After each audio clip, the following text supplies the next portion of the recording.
మన తెలుగు రాష్ట్రాల విషయానికొస్తే తెలంగాణ రాష్ట్రంలో రాజకీయ పరిస్థితులు ఏమైనా మారేటువంటి అవకాశం ఉందా? తెలంగాణ రాష్ట్రంలో ఇప్పటికే రాజకీయంగా కొన్ని ఇబ్బందులు ఉన్నట్టుగా కనిపిస్తా ఉంది. దీనిపైన ఎలా? ఇప్పుడు నేను చెప్పాను కదండీ! ఈ సంవత్సరం రాజు రవి అవ్వడం వలన ప్రజల యొక్క అభీష్టం మేరకు రాజులు నడుచుకునే అవకాశం ఉండదు.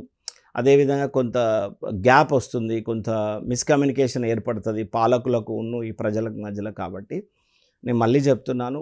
జూలై, ఆగస్టు, సెప్టెంబర్ ఈ 3 మాసాలలో మన యొక్క తెలంగాణ రాష్ట్రంలో కొంత రాజకీయపరమైనటువంటి ఆందోళన, మార్పులు, చేర్పులు కూడా జరిగేటువంటి అవకాశాలుంటాయి.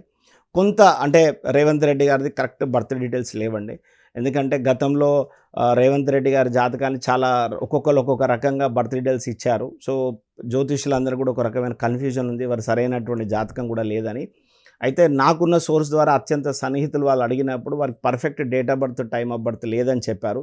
సో కాబట్టి కేవలం ఒక రేవంత్ రెడ్డి అనే వ్యవహార నామం ప్రకారంగా, అదేవిధంగా మన తెలంగాణ అనేటువంటి ఒక రాష్ట్రం ప్రకారంగా, కాంగ్రెస్ పార్టీ అనేటువంటి ఒక నామం ప్రకారం కనుక మనం తీసుకుంటే ఈ జూలై, ఆగస్టు, సెప్టెంబర్లో కొంత వారికి మాత్రం ఒక ఆందోళనపరమైనటువంటి నెలలుగా చెప్పుకోవచ్చు. అంటే పదవీ గండం కూడా ఇతనికి సూచించేటువంటి అవకాశం ఉంటుంది.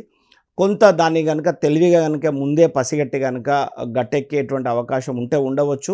బట్ కాకపోతే మాత్రం ఈ 3 నెలలు మాత్రం వారి స్థానాన్ని కాపాడుకోవడం మాత్రం చాలా కష్టమవుతుంది. చాలా ఇబ్బందికరమైనటువంటి పరిస్థితులను మాత్రం ఎదుర్కోవాల్సినటువంటి సిచ్యువేషన్ అయితే ఉంటుందండి.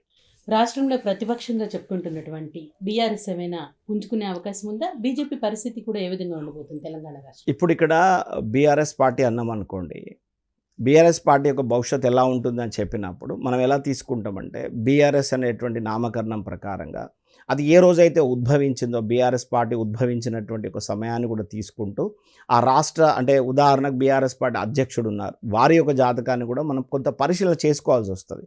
సో అలా కనుక చేసుకున్నట్టయితే ఇప్పుడు కేసీఆర్ గారి జాతకం అందరికీ తెలిసినటువంటి విషయం. వారిది కర్కాటక రాశి. సో అష్టమ శని అయిపోతుంది, 9వ స్థానంలోకి శని ప్రవేశిస్తుంది. అదేవిధంగా ద్వాదశ స్థానం నందు కూడా గురువు వస్తున్నాడు ఈ మే 2nd వీక్లో.